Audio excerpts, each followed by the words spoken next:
ఇదొక హోటల్ విశాఖపట్నంలో ఉంది. ఇందులో 24 గదులు, ఒక కాన్ఫరెన్స్ హాల్ ఉన్నాయి. ఫ్యాన్లు, ఏసీలు, లైట్లు, టీవీలు, ఇలా విద్యుత్తుతో నడిచే పరికరాలు చాలానే ఉన్నాయి.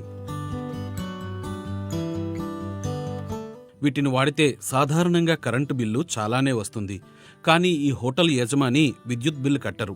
పైగా విద్యుత్ శాఖే ఈయనకు తిరిగి డబ్బులిస్తుంది. ఎందుకంటే ఇది సోలార్ హోటల్.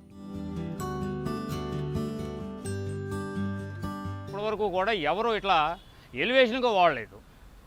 ఇలా ఎలివేషన్గా వాడలేదు. అందరూ ఎంతసేపును రూప్ టాప్ మీద లేకపోతే ఓపెన్ ప్లేసుల మీద చేశారు, కానీ ఇలా ఎలివేషన్గా వాడటం అనేది చేయలేదు. అది మనం ఎందుకు చేయకూడదు? ఎలాగో గ్లాసులు పెట్టాలి, ఆ గ్లాసులు పెట్టే బదులు ఎందుకు పెట్టకూడదు అని చెప్పేసి ఆలోచన వచ్చిందే ఈ ఆలోచన.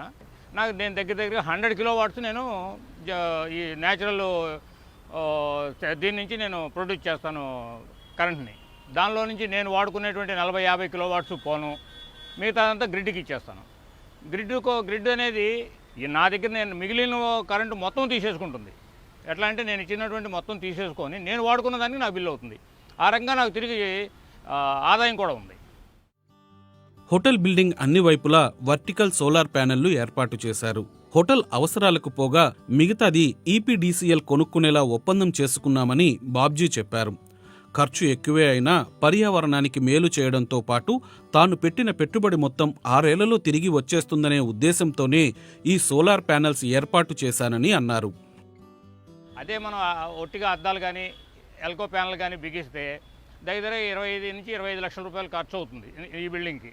ఆ 25 లక్షలు కూడా డెడ్ క్యాపిటల్ అయిపోతుంది. ₹1 కూడా వెనక్కి రాదు. అదే మనం సోలార్ ప్యానెల్స్తో బిగిస్తుంటే నాకు అయ్యింది 40 లక్షలైనా నాకు మొత్తం రిటర్న్ ఉంది. వితిన్ 6 ఇయర్స్లో నాకు మొత్తం రిటర్న్ వచ్చేస్తుంది. ఎందుకంటే నేను వాడుకున్న కరెంట్ ఒకటి నాకు ఇదవుతుంది, రెండోది నేను ఎంతో కొంత గ్రిడ్కి ఇస్తాను కాబట్టి గ్రిడ్ వాళ్ళు కూడా నాకు తిరిగి చెల్లిస్తారు.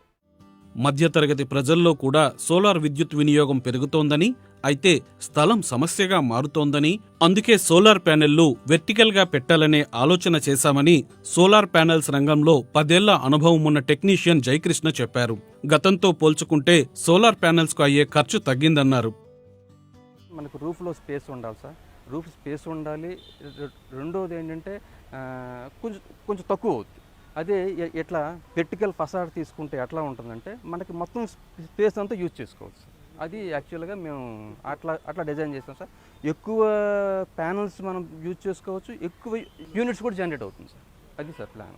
1 కిలోవాట్ మనం ఇన్స్టాల్ చేస్తే రూఫ్ టాప్ మీద మనకి 4 యూనిట్స్ వస్తుంది సార్ పర్ డేకి.